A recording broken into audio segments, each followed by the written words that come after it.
చంద్రబాబు నాయుడు గారి టీంలు రంగంలోకి దిగినాయి.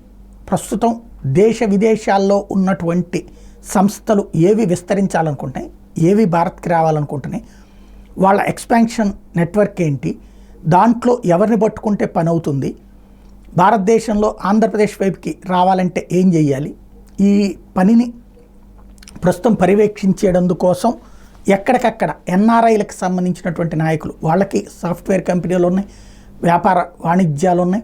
కాబట్టి వాళ్ళు అక్కడి నుంచి ఇప్పుడు బాబు గారు మొన్న కోరిన తర్వాతన ఆయన డాష్ బోర్డ్లో ఇన్వెస్ట్మెంట్స్ ఇష్యూస్ చూస్తున్నారన్న తర్వాత వాళ్ళందరూ కూడా ఆ దిశగా దృష్టి సారించారు. రాబోయేటటువంటి రోజులలో భారీ ఎత్తున ఇన్వెస్ట్మెంట్స్కి సంబంధించినటువంటి కసరత్తు అయితే చంద్రబాబు గారు చేయబోతున్నారు. దానికి తగిన టీంలు ఇప్పటికే ప్రిపరేషన్తో ఉన్నాయి. అలాగే అధికార యంత్రాంగంలో కూడా ఇట్లాంటి వాటిలో సిద్ధాస్తులైనటువంటి అధికారులు ఇప్పుడు బాబు గారితో మమేకమై సాగడానికి ముందుకు వెళ్తున్నారు.